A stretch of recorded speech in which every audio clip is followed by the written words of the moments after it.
This is Newcap News with Nicole Stilger. Good evening and thanks for joining us. It's been a long time coming, and now finally today many hands joined together to be the first to dig up the Saskatchewan soil for the development of a new casino in the border city. Our Brittany Matika has more. The project has been in the works for the Border Tribal Council and the Saskatchewan Indian Gaming Authority for the past 6 years. And with the sod being officially turned in Eagle West Park development, they are eager for the construction to begin and the revenue that the casino will generate.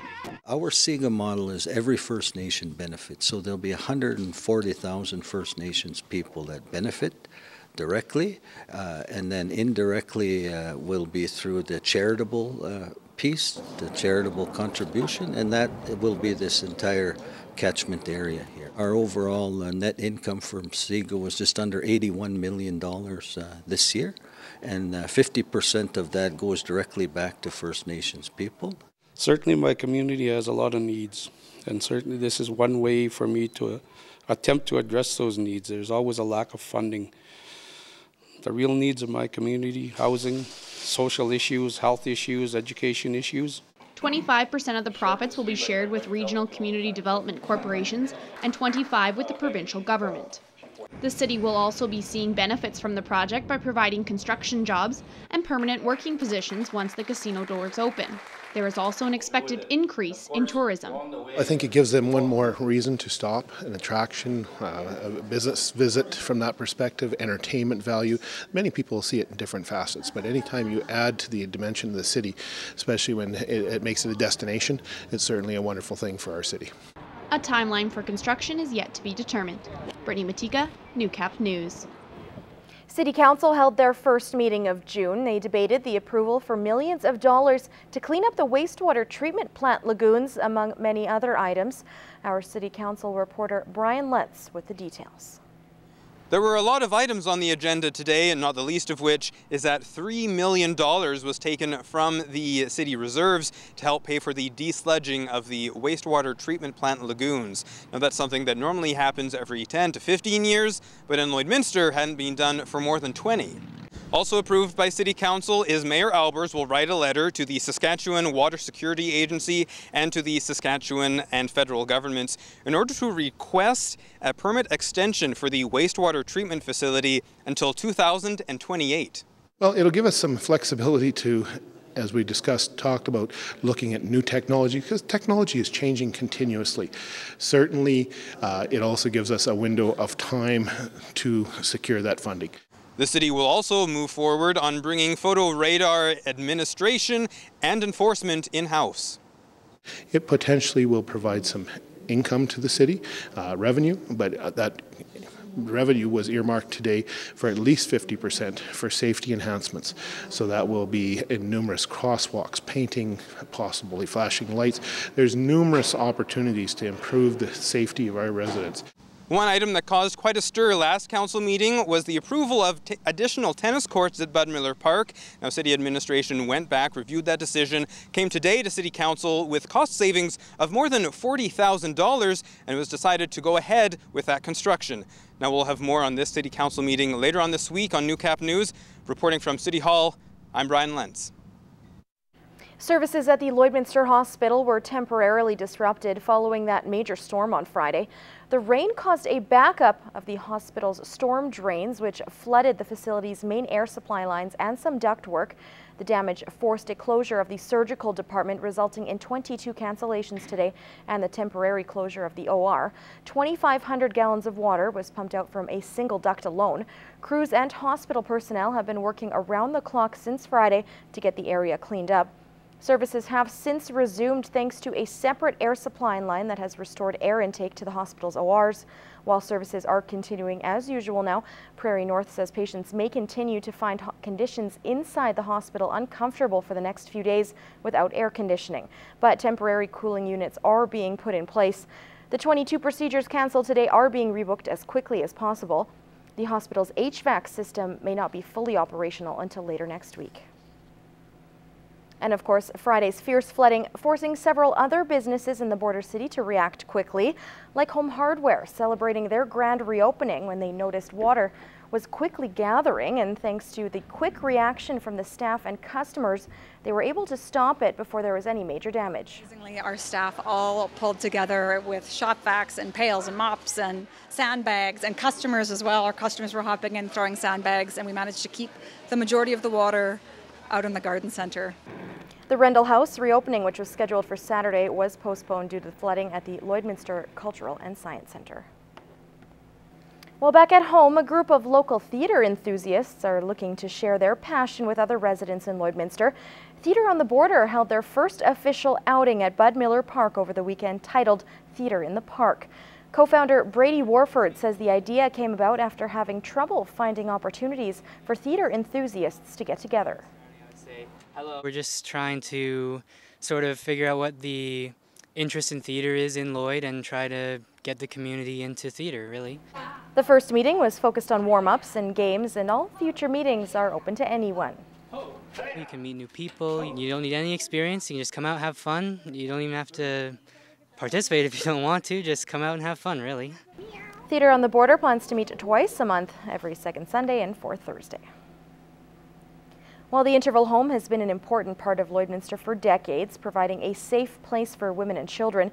In this week's edition of Retrospect, Brian Lentz shows us some of the home's past struggles and how far they've come.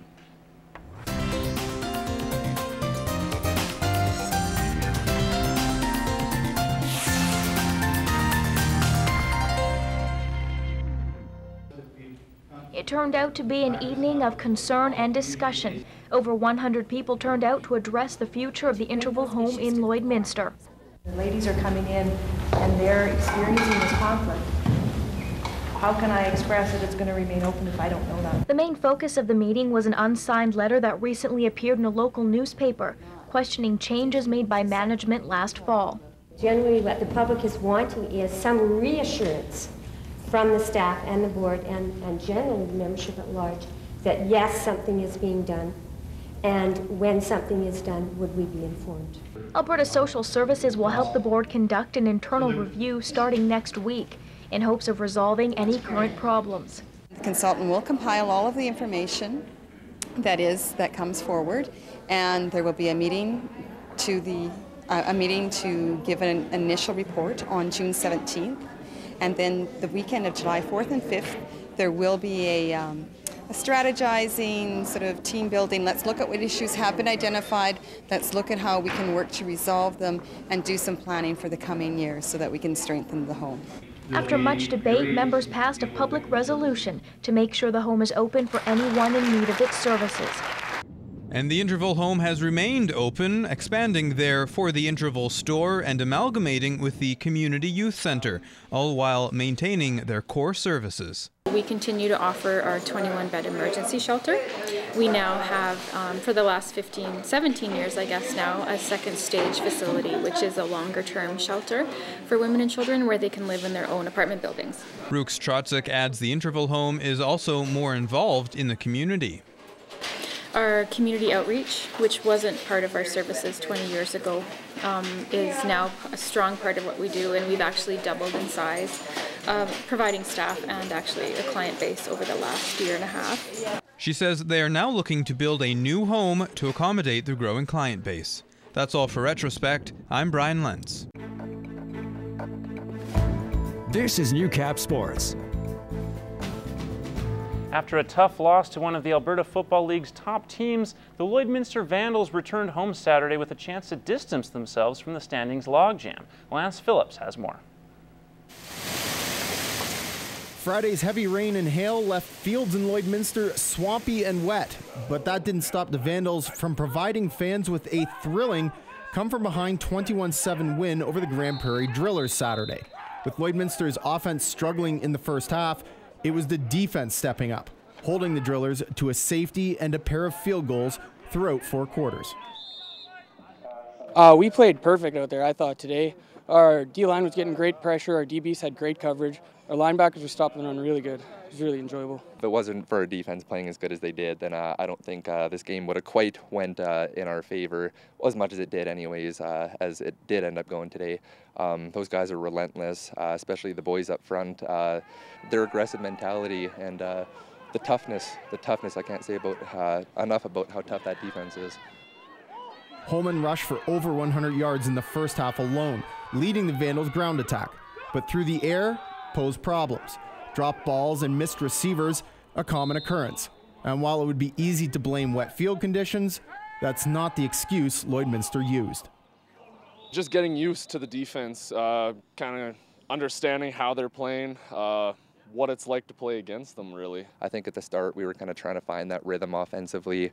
The defense was kind of playing in these kind of 10-yard range zones, and we were kind of trying to find plays that could work around it and find out how we could get over top of those defensive backs. It's my first game coming out this year again. Been busy, but even just being able to hit someone again, it really helps doing that.